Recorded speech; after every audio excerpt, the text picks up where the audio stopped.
Hey everybody, it's your boy Marcus Norman from Gentleman Style Podcast, your host of the number one podcast coming to you live in America. And today you all are in for a treat. We have a very special guest of mine, friend and businesswoman, entrepreneur, doing big things right here, home locally in the 757.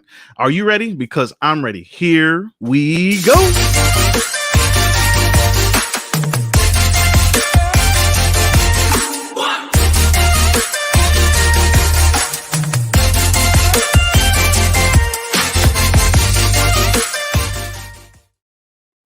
Hey everybody, it's your boy Marcus Norman from Gentleman Style Podcast, your host of the number one podcast coming to you live in America. And today, my very special guest, Miss Charie Williams, is the founder and CEO of a furniture redesign company. She's a speaker, she's a philanthropist, she's a military spouse and mother, of course, and a owner of her company, Uncommon Redesigns. This business is changing the landscape, literally, of the Hampton Roads, Virginia area, and she's blowing up and expanding, and just reaching out to the community. Is touching so many different lives. But the key thing here that I wanted to point out is that she opened during a pandemic. Miss Charie has traveled from LA to Egypt to find inspiration, which has influenced her creative style and processes. She specializes in mixing modern with classical antique styles and accents her work with her own free-spirited touch. You all, she's phenomenal, she's incredible, but she's always people first. Today on Gentleman Style Podcast, we want to bring in, please help me welcome, likes, hearts, anything. Let's welcome this wonderful, incredible woman, Miss Charie Williams. Yeah! Hey, how you doing? How you doing? I'm doing good.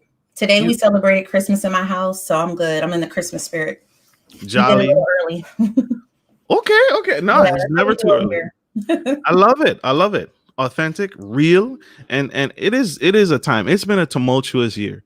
So some good news and some good joy is needed. So I love that you're celebrating early. Yeah. Thank you for thinking outside the box. Yeah, sometimes you have to. You have to. And as an entrepreneur and a CEO, you have to think out of the box because comes with the territory a little bit. Right. Almost always. There's no handbook on this. Right. So I gotta ask, when did you catch the entrepreneur bug? When did you realize first that you wanted to start your own journey and leave corporate America? Well, it's a two-part answer. I've been creating little businesses since I was 15. Every sort of business I've ever had, as young as 15 up until right now, has been connected to a personal need. So it wasn't always that I was like, oh, I have an idea so I can make that money. No, it was, I need something, so I'm going to create it for myself. And then me having it for myself, people inquire. And then I go, this could be a business. I never think of this can bring money when I launch something, because it's usually a launch internally for myself. So for instance, when I was 15, this is back in the early millennium, maybe even pre-millennium, but I don't know if you remember when everybody used to wear like bandanas with like rhinestones on them. Yes. Like J-Lo, back in the J-Lo days. Yes. So I had made one and I was not thinking about anybody else but myself. And people started asking for some. And so I was like, okay, let me go to the Dollar Tree, get a bandana, get some rhinestones, some hot glue, and it only cost me less than $2 to make, and I was charging $10 for them. So, not too bad, for 15-year-old. But as far as Uncommon Redesigns, it's almost identical to when I was 15 years old. I was just trying to have a cute nursery for my child. I was pregnant, and I was on Pinterest, and I don't know about you, but I was just clicking. I was saving all the pins. And then when it came down to it, this stuff was way out of my price range. It was, I mean, everything was absolutely gorgeous, but I could not afford it. So I ended up, I mean, going from pinning all of the pins to accepting a free crib and a dirt cheap armoire that I found on Craigslist. So there were two mismatched pieces of furniture, and I had to make them work. And I knew I wanted a gender neutral nursery. So I went and got some gray paint. And while I was pregnant, I redid the nursery or redid the furniture. And it came out nice to the point where people were like, oh, can you do furniture for me? So you see the cycle here. I wasn't trying to have a business. I was just trying to fulfill a need. With the furniture, though, I started having people asking me like, well, can you do this for me? Can you do this for me? And just know I was pregnant. I was still working full time. You know, I had a job. And I was like, I don't know if I have time for this, you know? And so one of my friends was like, you really should think it. You should really think about it. So I was like, I'm going to give myself a challenge. I'm going to go out. I'm going to find a free busted up piece of furniture, and I'm going to redesign it. And if I could sell it within the week that I complete it, then I'm going to do it. I'm going to do this business. So went out. My husband actually helped me find a really busted up dresser. Actually had a Band-Aid on it. Like I was calling for help, you know, and redesigned it. And it's funny because the only paint I had, because I didn't want to spend any money on supplies. I really wanted to see if I could make money with literally not spending any. And so, so I got the dresser. I found some old green paint. It was a very uncommon color green. And I like painted it, and I looked at it and I was like, who's going to buy a puke green dresser? Like I'm set myself up for failure. And someone bought it within the week. So that was it. Overnight, Uncommon Redesigns was born. I literally stayed up till 5 a.m. And that's the crazy side of like entrepreneurship. I try not to feed into the like no sleep till you're dead type thing, because that's pretty toxic. But there are going to be some late nights, early mornings, you know, your days are going to run into each other. But you got to know your limit. So that was pretty much, I was excited. I was happy to be up till 5. I was building my website, using my background in graphic design to create my logo, and boom, got it popping. I love it. I love that.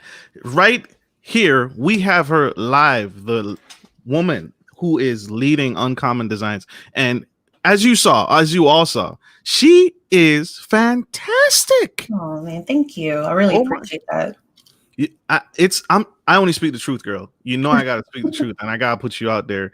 You are incredible. Your work is fantastic. Tell us, how did that, now we know the passion. Yeah. Now we know where the fire comes from, the spark. Mm-hmm.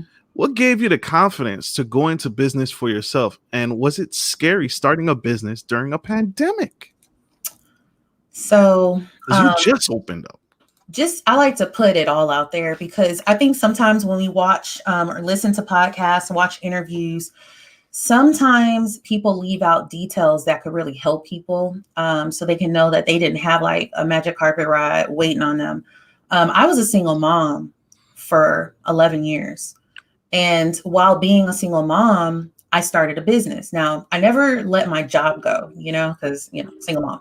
But I put a lot of my income into that business in hopes that it would at least pay my gas bill, pay, you know, buy groceries for me, and maybe hopefully, you know, take me away from this corporate job. And that never happened with that particular business. It was called Random Identity, for any of my friends who are watching. To this day, people still call me Random ID. So, and that's why my Instagram name is Random ID. But I was wondering.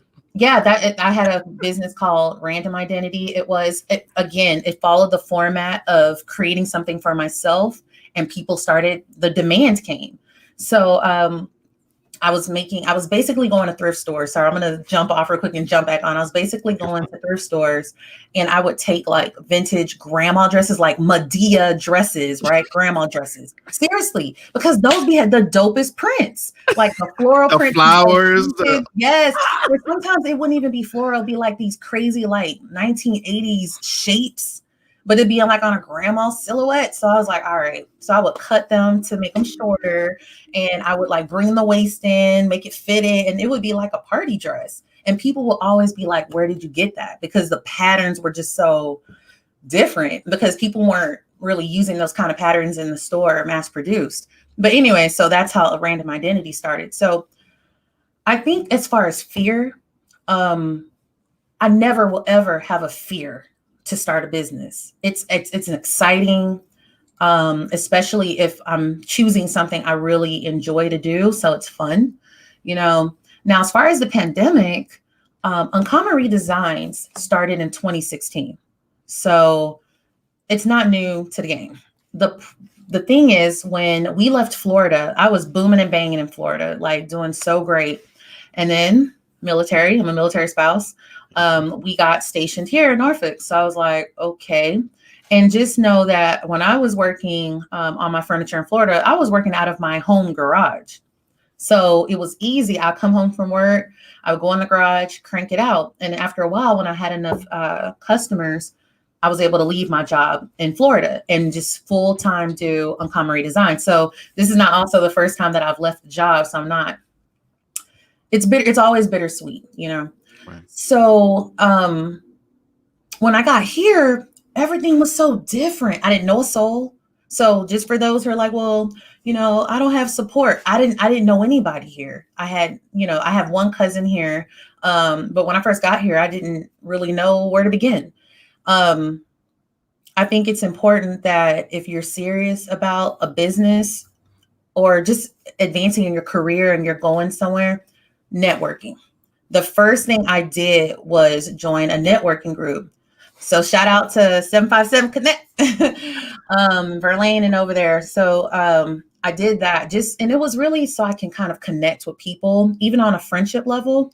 I didn't talk about my business at the time. I just, hung out so I can get to know my surroundings. So fear, no. Now, I did put my business on hold for 2 years because the laws out here were different. I could no longer work in my garage. I had to work the type of work when you're doing furniture, it makes a lot of noise. You're using power tools. You're creating different kind of waste. And so I had to be in a certain commercial zone. And so basically I needed a commercial space. So once I figured that out, I was like too stressed out. My husband was going on an instant deployment. I didn't know a soul here. And I didn't even know what side of town to look at. So I just got a job. I easily just got a job. So I always look at that moment and I'm like, oh man, I punked out, but I didn't. Getting that job was good. I got to know the city because I was going out every day, going downtown. I made friends at work. I networked at work. And it's funny because it's full circle because my first employee is my old coworker. So you can see why it all made sense. You got to sometimes go with the flow, But the pandemic. So what started this, I got COVID. I got the Rona. You got the Rona. I got the Rona. The Rona got me. Okay, wait. Hold that thought right there. We gotta give a shout out to Verlaine. She's here with us. Hey, and we gotta go pick some bills real quick. We will be right back. Thank you guys for tuning in. We'll be right back. We gotta go to a quick commercial break.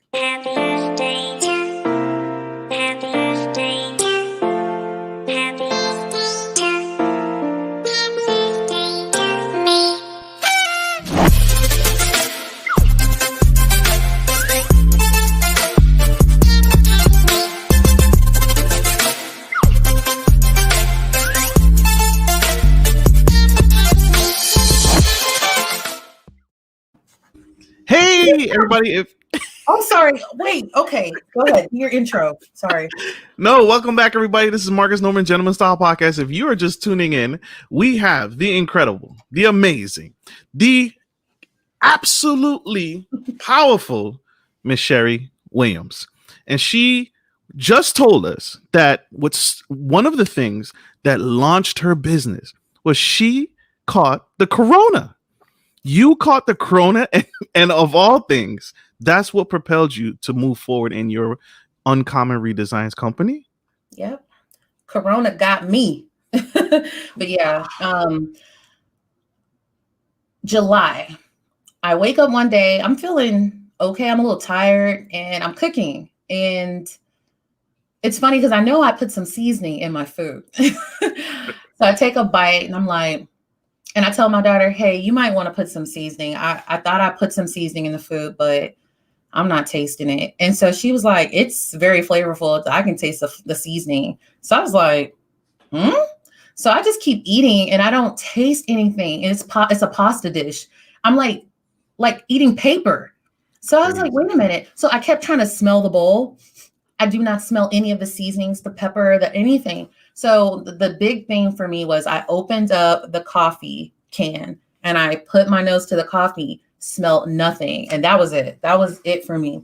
And I was like, no sense of smell or taste.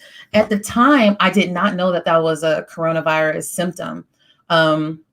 So I just looked it up. I was like, what is this? I felt so weird. It's the weirdest thing in the world.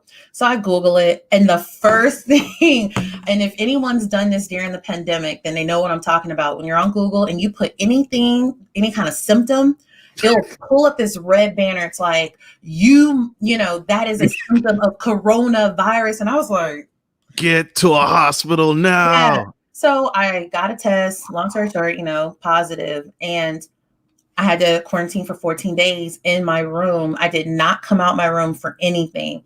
Food was brought to my door. It was the weirdest thing.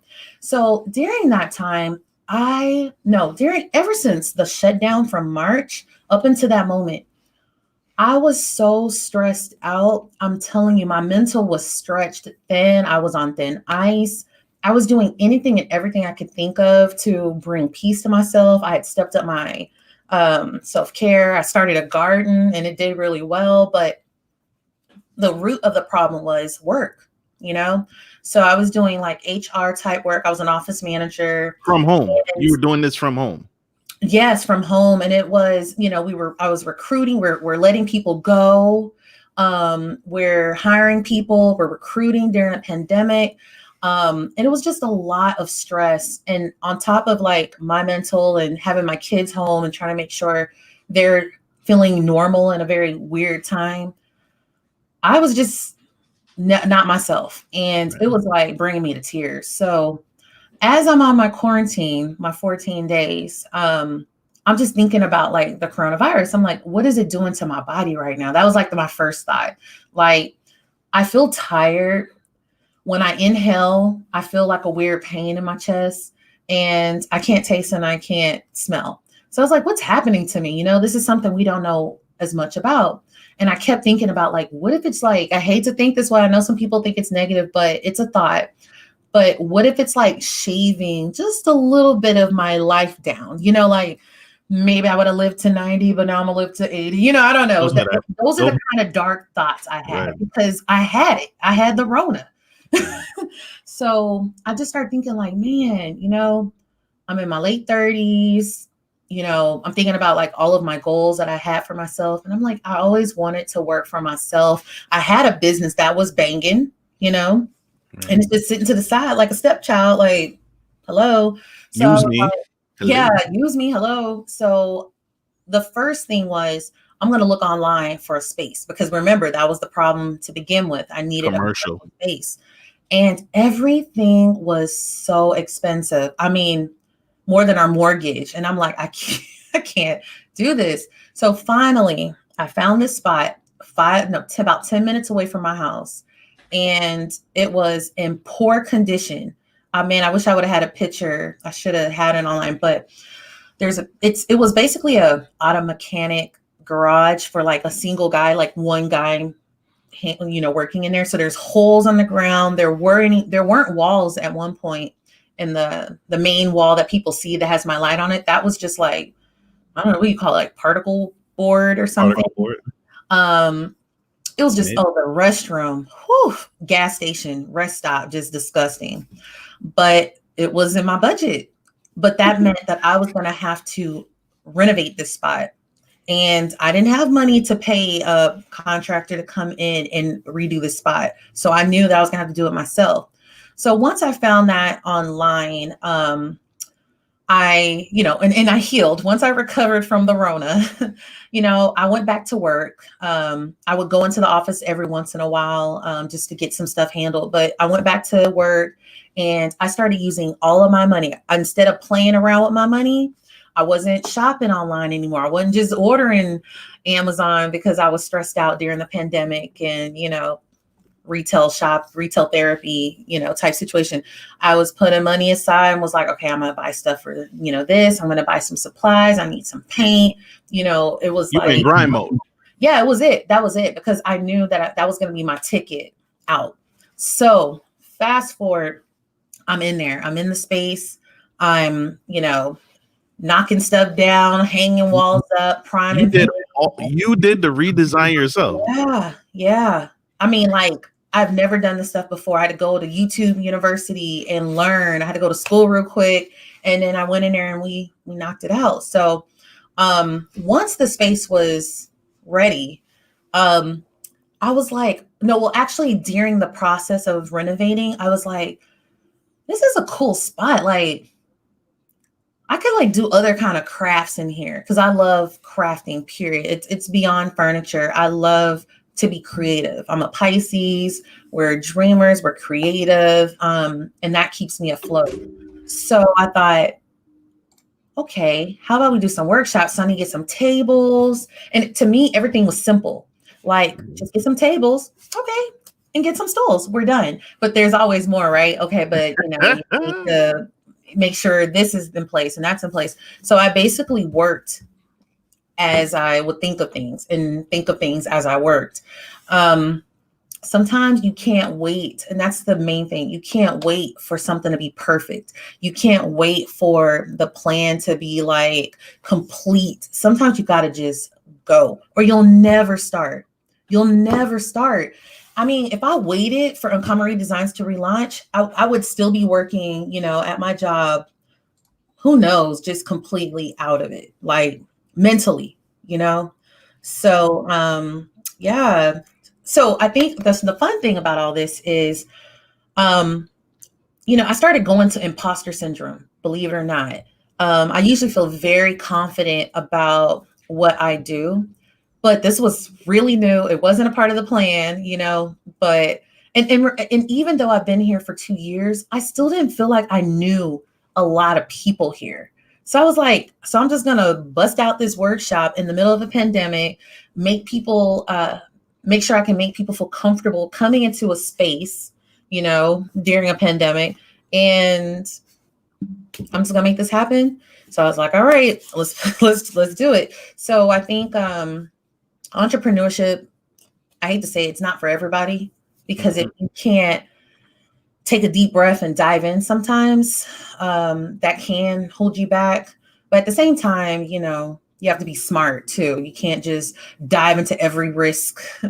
I did obviously feel some confidence that I could do workshops in the middle of a pandemic. So what did I do? I made sure I didn't have no more than 10.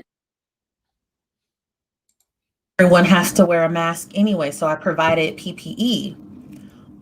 My husband installed a air ventilation system. So it sucks the air up out of the room and it goes out the window, our back window. So we get fresh ventilated air, it's a ventilated space.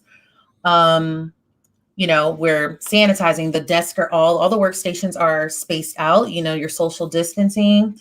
And one of the things that I thought I really would do well because of this is I was so burnt out on virtual stuff that I was like, if I could find a space where I can go have some fun and it was within those COVID, safety measures, then I would do it, So I thought, people are going to want to step away from the computer for just a moment and partake in a real experience, while still feeling like they're in a safe environment. So that's why I was like, you know what the heck, let's go. And it's working. It really is. I love that. And it's working. And I hope and pray it continues to work, because what you're doing is, and I told you guys, she is changing the landscape. Literally. You just heard it.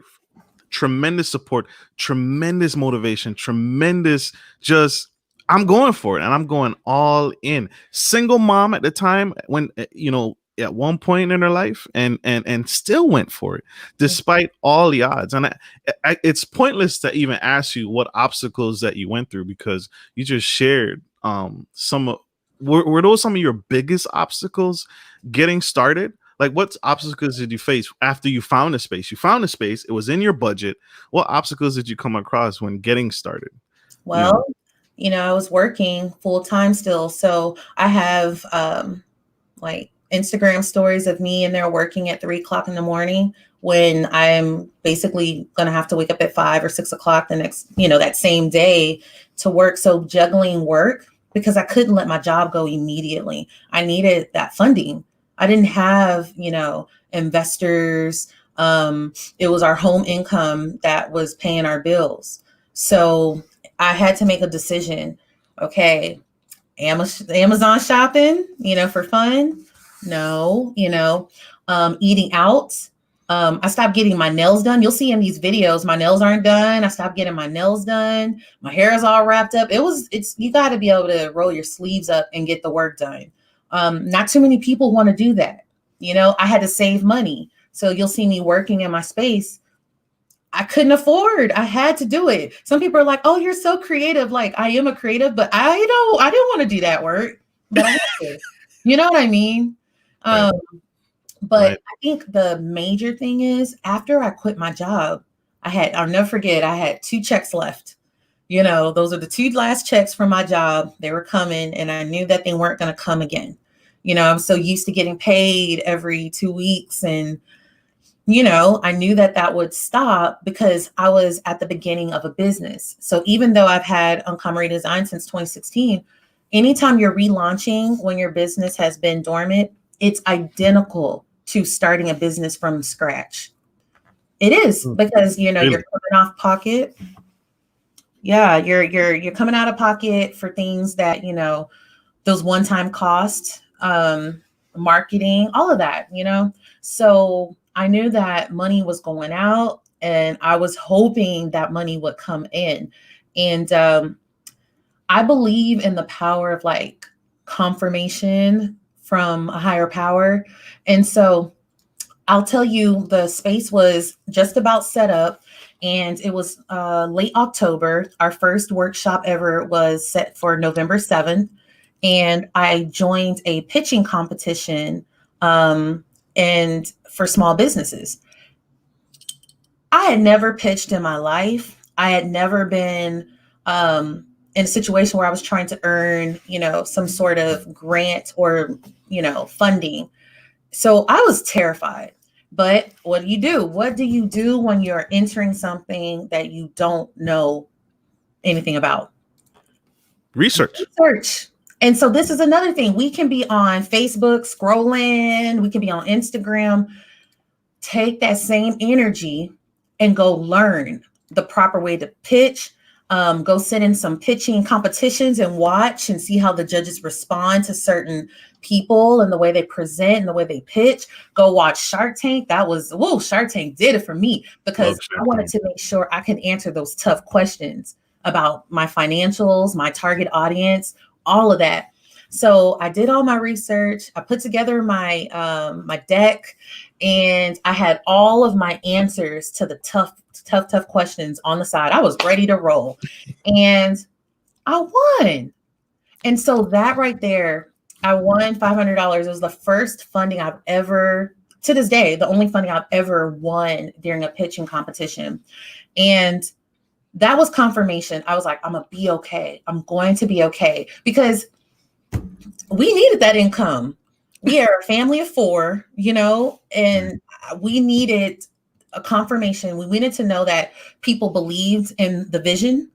And so, even though I believed, I needed some outside sources in the community to believe in me, so much so that they're going to give me some money to make sure it happens.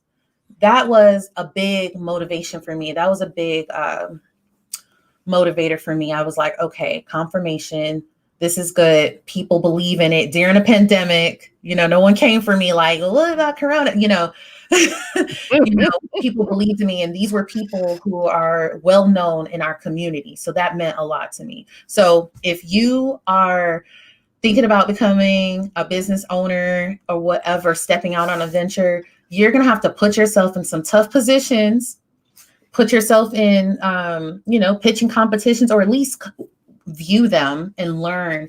Because I was terrified. I was petrified because I was like, man, we're about to be live on Facebook, live on all of these platforms. And I'm about to pitch my little heart out. And, what if they're like, girl, please, take a seat, take a virtual seat, but it was a real big boost for me. And had I failed, I'm not going to say failed, but because it's not a fail if I did it, right? It was like a learning lesson. But had I not won, baby, I would have been taking so many notes, and I still took notes, but I would have been taking that as a learning experience, and I would have tried it again. I would have been looking for an opportunity to pitch, because that's the only way. You can't take that as a failure. So many people give up. I want to do a shout out real quick, if I can, to Christy. I can't think of her last name right now because I just can't, but her name is Christy. I'm gonna tag her or something in the comments or something later. She is the first entrepreneur that I have met in my early adult life who showed me that you just need to do it. I'll never forget, her thing was she was trying to do a contract for a government contract, and you had to print your proposal, and she didn't even have enough ink in her printer. She didn't have enough money to go get the ink to print like these. That's a story that sticks with me. And she went out to like Kinko's or something, I know, the library or something, and she ended up getting it printed there or something. I might be mixing it up, but I just remember she didn't have enough ink to print the proposal, but she got it in and she ended up getting it. And so that is one of those things, like you can't be afraid to do it. You got to be able to kind of go over the hurdle. True. And if you fall over that hurdle, you got to be able to get back up and try again. Stay in the game long enough to learn so you can try again and succeed. And if you keep falling, then it's time to analyze all different corners of, where things are going wrong and make little changes, small changes. So, that's my thing. Like, man, if there's so many things that had I not planted that seed, and there were times where I planted seeds and I was not confident. I was like, I don't know, I'm gonna just do it. And that thing grew to be a huge tree, later on. It came back and it blessed me. So if people would stay in the game, like, yes, you're not making money this year. Okay, let's look at what we've been doing. Or let's go get some help. There's help out there too. There's coaches, there's mentors, there's pitch decks. Thank you. So, if you can stay in the game long enough to learn, like someone said, the experience, you are going to, I know for a fact, if people, unless they don't have it in their heart, that's a whole nother thing. You got to have the drive, period. It has to be there. It has to be there. But had I just let Uncommon Redesigns go a long time ago, then where would I be? At my old job. Right. Stress the heck out. You know what I mean? And hating life. Right. And that's something I speak to a lot when I tell people that you can learn anything. I can teach a lot of things. You can teach people how to do the artwork. You can teach people how to create a masterpiece. But what I can't give you is the passion. You have to bring that. Everything else can be learned. Everything else can be added on. But you just said it. I can give you everything, the knowledge, the experience. I can't give you passion. You have to bring it. Yeah. You have to bring it. And on that, we're going to go to one more commercial break. Thank you guys for tuning in. This is Gentleman Style Podcast with the incredible Charie Williams.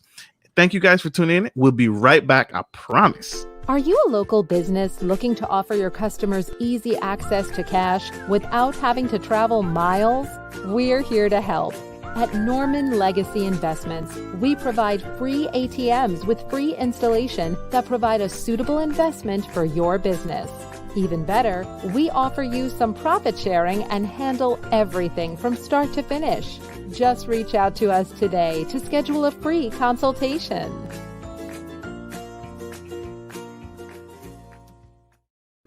We are back. Thank you all for tuning in. If you are just tuning in, this is Gentleman Style Podcast. We are interviewing the CEO and founder of Uncommon Redesigns, and she is spilling all the tea. But above all else, she has an incredible heart of gold. And I just want to say thank you, Miss Charie, for giving back. You are incredible. With every obstacle you face, with everything that's been thrown at you, you could have given up at any time, any point. You were diagnosed with corona. You still kept pushing. You. It seems like everything but the kitchen sink was just coming at you, and you still kept forward. What advice would you leave my audience when their back is against the wall and they're on the fence about starting that business? And you touched on it earlier, but getting into even now, right? Even now during a pandemic, recession, $600 stimulus checks, which. Right? And what would you give someone right now, that young woman, that young man trying to get the courage that you have? Yeah. Right? I think the first thing first, do you have the drive? Like, yes, you can make your own hours, but guess what? Your hours are 24/7 now. You didn't want to clock in and out, at your job, for 8 hours, but you are the number one employee, So first, if you're serious about that and that doesn't scare you, then the next thing is go. Literally tonight, right now, if you're watching and you're like, I have this idea, right now, tonight, go to your computer or your smartphone and search something that's going to help you get there. So for instance, I'll just throw, let's pretend I want to be a baker. I want to bake cakes. I make the best cakes when I make them. People love them. The first thing I'm going to do is, legally, can I work out of my kitchen? Let's see. So therefore I don't start making mistakes, right? So I go in my kitchen, start selling stuff. And then next thing I know, I got a letter in the mail from the health department. You know what I mean? So do something tonight that's going to help you start the journey. If you're not taking the time to do research, you should have a notebook with all the gold. Every time you do some research, jot it down, save it in your bookmark. So there's that. Just start doing some research. Look into mentors. There are people that are out there that have been there, done that. And especially if they're in your industry, where do you look for that? There's Facebook groups. People be sleeping on free Facebook groups. People love to flex in Facebook groups. They like to flex their knowledge. So that is a great place. People, if you go on there and ask a question, I'm trying to do X, Y, Z. Does anybody know? Somebody's going to flex their knowledge. So that's a great place to go. Do you think in a mentor, should you pay for a mentor? Do you believe in paying for a mentor? Listen, this is just honestly my opinion. So this is my opinion. Okay. I don't think you have to pay for that. I don't think so. I'm sorry. Some people are going to be like, because listen, remember, I was a single mom for 11 years. Okay. The internet, let's just talk about the internet. This power, we have so much in the power of our phones, of our tablets, of our computers. If you need a mentor to keep you on your toes, that's a different kind of, I don't know what kind of mentorship you're needing. If you are looking for information, it's everywhere. It just takes time to dig it up. Okay. You know that meme you've been looking for, you lost it. So you was trying to find it and you put the keyword, and you can't find that meme. And that meme was so funny. That same energy is the way you need to be looking for information that's going to help you start your business so you can create the life that you deserve, So yes. Are you serious about it? Start. Get the mentors out there. I've had free mentors in my life. Okay. And so that's why I'm not going to ever tell somebody that they need to pay, because I didn't. Matter of fact, some people say, well, why did you feel confident to start a business? Almost because I didn't know as much as I needed to know. Maybe if I would have known how hard it was to be an entrepreneur in the real world, as an adult, maybe I wouldn't have dived all the way in. I was very naive. I was excited. I was young. I was energized, and I dived in. And then in during the process, you do tend to learn as you go. That's why you got to stay in the game. Like, don't just throw your business away because you didn't make $100,000 the first year. You know what I mean? Stay in the game, learn, experience, right?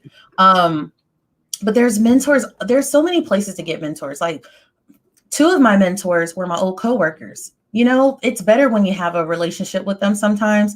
They do what you do? No, they don't do what I do, but they were just, you know, they're older than me. And at the time, you know, I was I was kind of out there, a little wild and free. We all were. It really helped me to build my professionalism.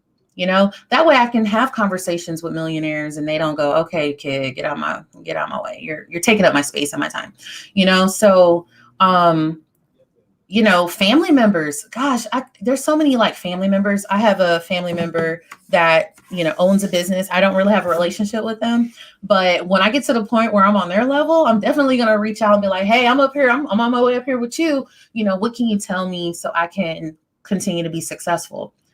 People love that. It's an honor.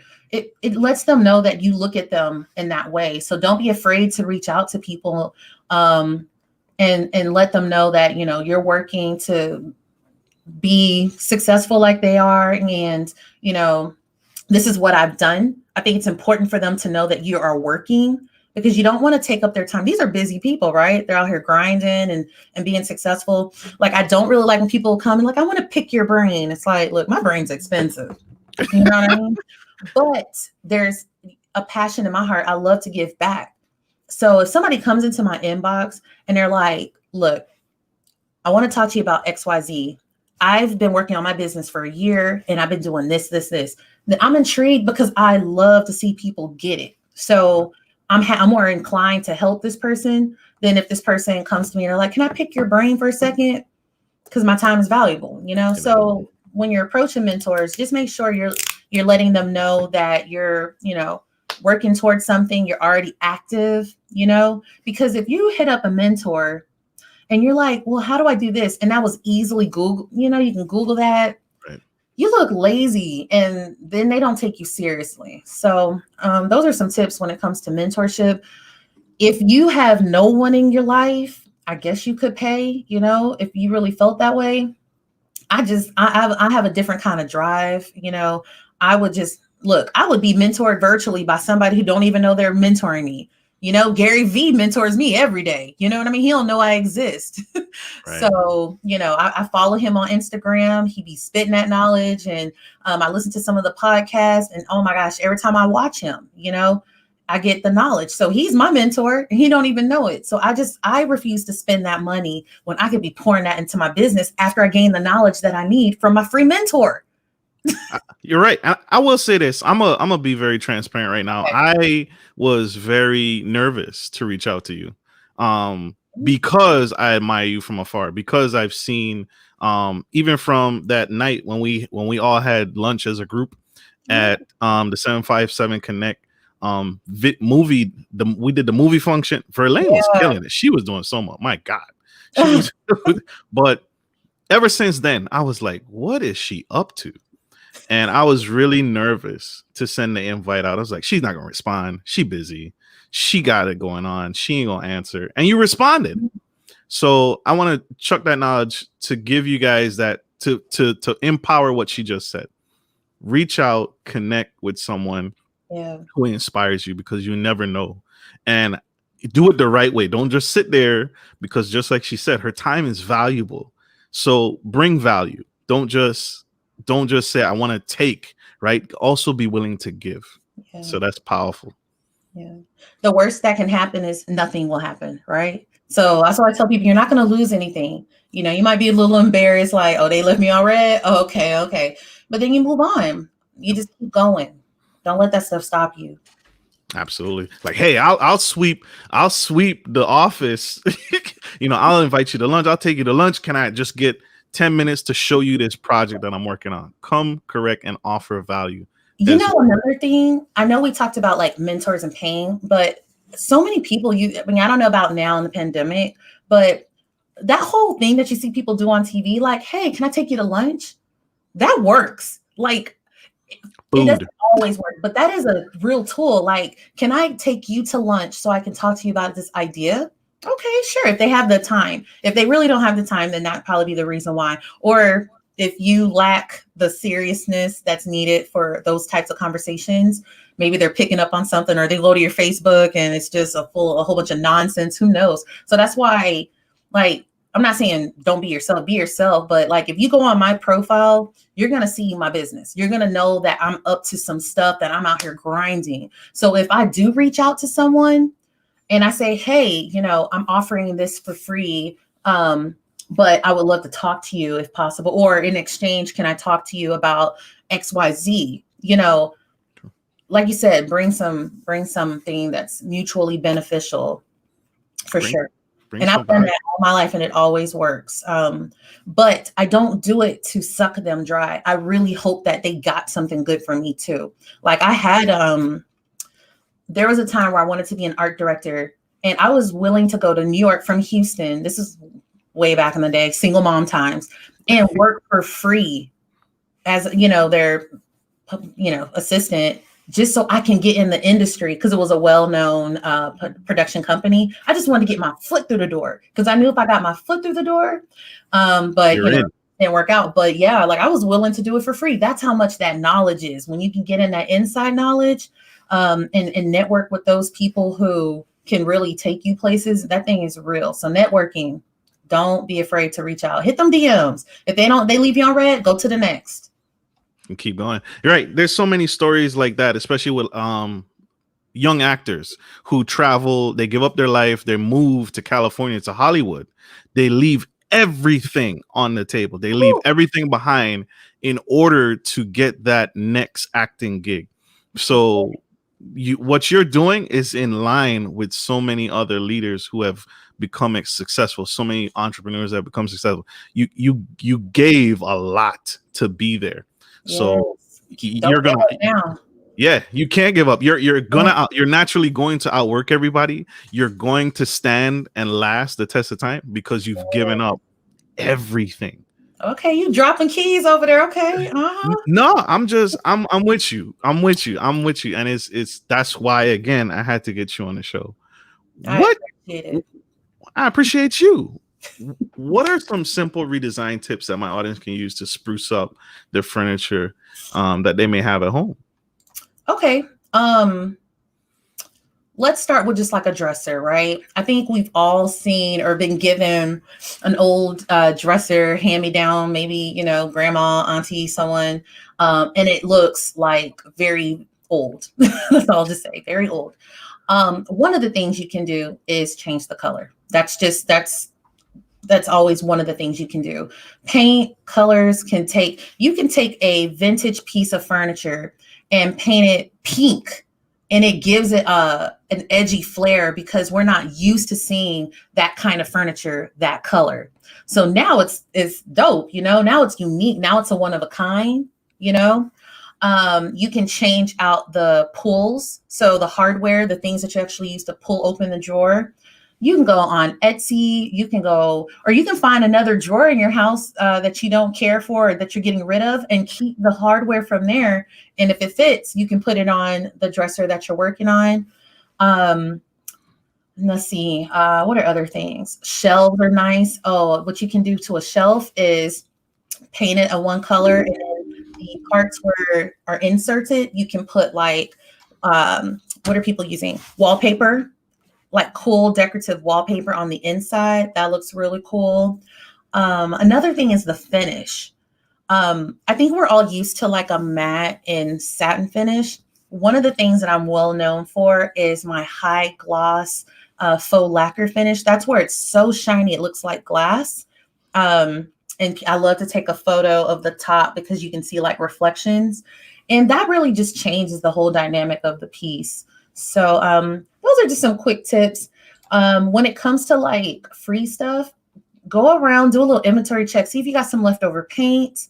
Another tip is you can go to the hardware store and it's called Oops Paint. It literally is called Oops Paint.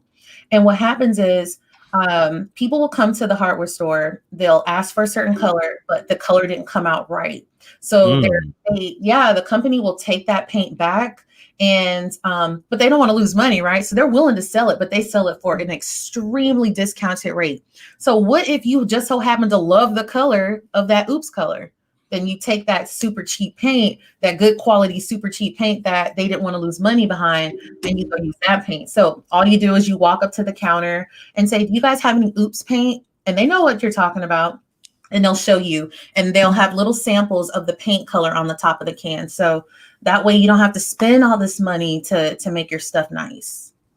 I love that. I love that. She is incredible, y'all. Like I told you, Uncommon Redesign CEO, founder with us today, just dropping knowledge. And you're not going to get this anywhere else except on her website or on Gentleman Style Podcast. Today, she is changing the landscape, like I told you guys. What are your favorite books that you would recommend? All right, I'm about to ruffle your feathers. Oh, wait. I'm sorry. I apologize. Okay. Tell us about Redesign Rebuild, your Redesign Rebuild initiative and your Furniture Flippers 2.0. Oh, yeah. Okay. So Redesign to Rebuild. Just so people know, most of my professional work career was in nonprofit. And I'm going to shout out Dress for Success. I worked with them for 6 years in Houston and in Tampa Bay. And we basically, gave back to the community, free clothes, help with job readiness and job retention. So shout out to everybody over at Dress for Success. So I have a heart to give, period. If I have it, I'm going to give it. And so with that being said, Hurricane Harvey hit Houston and put them under the water. And at the time I was living in Florida, and I was so distraught. I mean, I'm seeing my friends and family on the news. I'm seeing their homes completely underwater. I'm watching play by play, people swimming. Oh my God, I'm about to cry. People swimming out of their houses. Like, I'm watching people watch the levels of the water rise.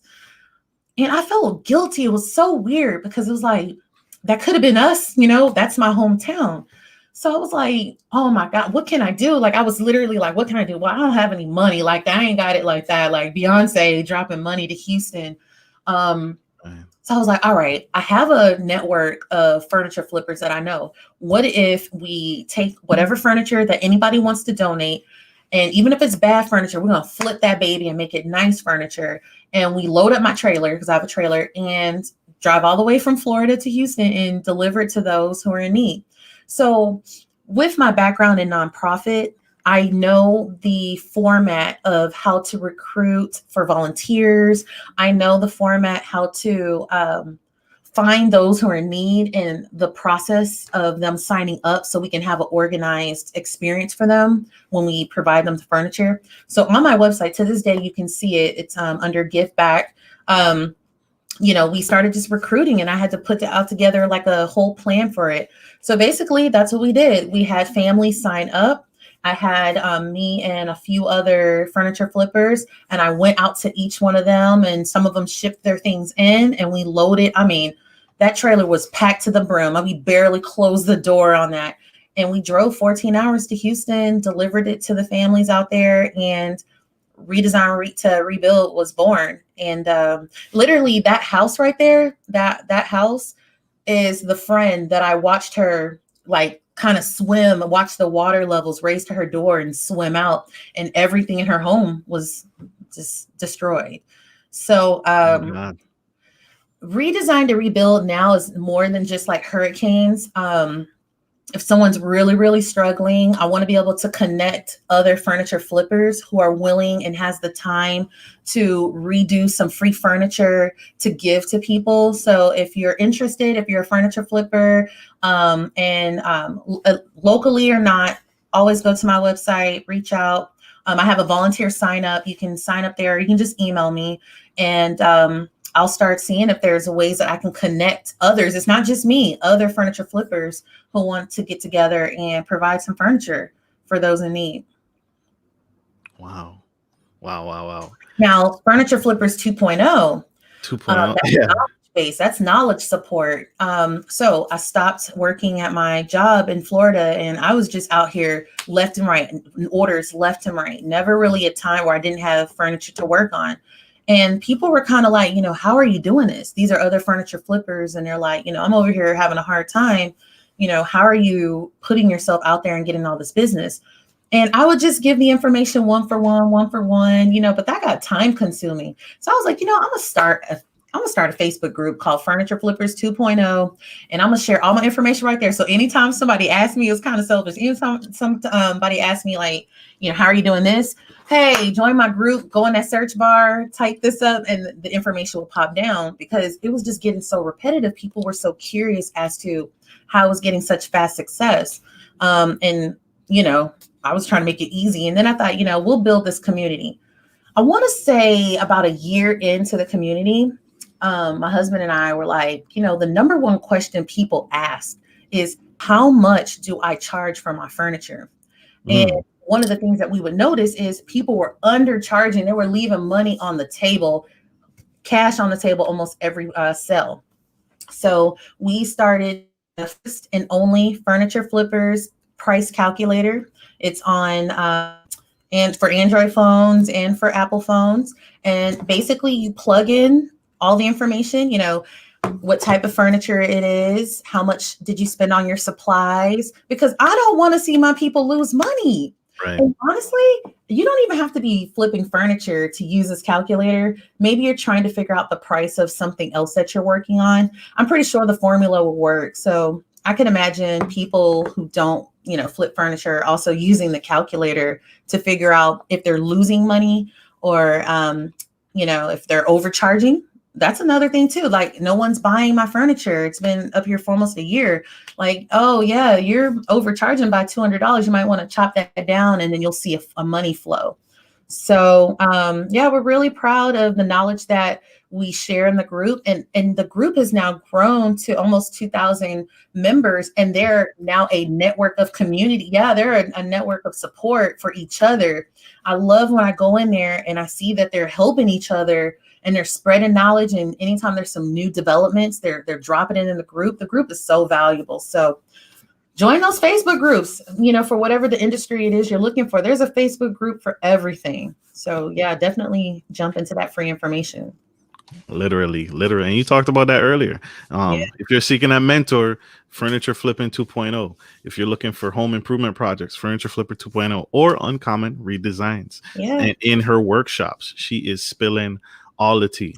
Yes, in my workshops, you actually learn. When you leave, you'll know how to do this by yourself. I don't hold back any information. I don't keep my secret ingredients secret. I do share the ingredients that I use to make all of the different kind of art that we make. So definitely come to the workshop if you're creative, or if you want to get creative, looking for a creative outlet, definitely drop into one of the workshops. Absolutely. What books would you recommend for every man and woman that they should read? Okay, so I don't really, I don't want people to be like, she's illiterate. I don't really read a lot. Like, I read a lot of articles, but I will say I'm a podcast listener. And one of my favorite podcasts is How They Built It with Guy Raz, and it's on NPR. I feel like you got to listen to at least one or two segments on there. It will really change your life, because you're learning about how entrepreneurs, I'm talking about some of the most successful, how they did it. Literally, they're telling some deep, dark secrets about their lives. So it's kind of juicy too. You're getting the tea, but you're also getting like major keys. And these are people who these are not trust fund babies. Their family did not, give them anything. These are people some of these people are homeless. Some of these people, you refinance their home and like their life was on the line. And so it lets you know that if they can do it, you can do it too. It started with an idea for these people, and they just worked on the idea. You have a brain, you have ideas. Why can't you be as successful as these people? So look into that, How They Built It with Guy Raz on NPR. It will, you can listen to that in the car while you're driving to, your next destination, and it will really, really motivate you. I love that. I love that. I love how you flipped it. All right. Yeah, I Not flip even a it. book. Not even a book. It's still, but you're still learning. So I love how you landed that plane on bringing it all in for education. Who are your heroes and why? My mom. Shout out to mom. Shout out to mom. 2 kids, single, solo. I didn't feel like I had a, terrible childhood. I didn't feel like I went without. But then when you grow up and you realize, like, we didn't have it like that, but how did I feel like, I had everything I needed? So it's like, dang, my mama held it down. So my mom, queen, held it down for me and my sister. And if it wasn't for my mom, I'm very much my mom's daughter, like tough and but sweet at the same time. And so she is definitely the one person that always supported my creativity. Even when I was a kid, I would take crayons and markers and go all over our walls in my bedroom. And I don't feel like I ever got punished. Like, I don't remember any spankings or anything like that. I think she was just not impressed, but she let me go in on my walls. And I think we were living in an apartment. So there goes the deposit, but she was always very supportive of me in the arts. So giving me, sacrificing so I can be in musical theater, so I can be in dance and going to art school and just anything that made me happy and made me feel like I was doing what I need to do. She was always there. I really don't have any like other big heroes, but I will say I call them mentors in my head. Like, they don't know they're my mentor. Gary Vee is one of my mentors. Christy is one of my mentors that I spoke on earlier. And they fall in the same category as a hero, because when I fall into imposter syndrome, I think of these people.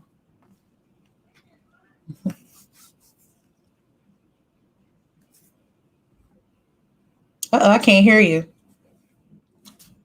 Apologize. Okay. How can my audience connect with you? How can they reach out to you and support you in your movement? I think the main thing I'm trying to do right now is to get everyone to subscribe. I am not a spammer.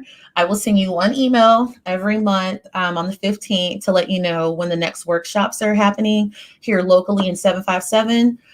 If you're remote or, out of the city, then you can follow me on Instagram, uncommon.redesigns. Or you can follow me personally, Random ID, anywhere. I'm Random ID on Instagram and on Twitter. And then on Facebook, you can follow me, Charie Williams, or Uncommon Redesigns. Love that. I told you guys that she was powerful. I told you that she was incredible. Thank you, Miss Charie. Thank you for giving back today. We appreciate you. Appreciate it. Absolutely. Appreciate having you. So, y'all, thank you for tuning in to Gentleman Style Podcast. Thank you for tuning into the show. Thank you, Miss Charie. Never give up. Please don't ever give up. We need you. We need what you're doing. We need what Thank you. We need this. We need this. So, thank you for tonight. Ladies and gentlemen, thank you for tuning in to the show. This is Marcus Norman and Gentleman Style Podcast and the CEO, founder of Uncommon Redesigns. Like I always say, take care of your family, take care of your homes, and take care of business. This is Marcus Norman and Miss Charie Williams signing off. Love you guys. Bye.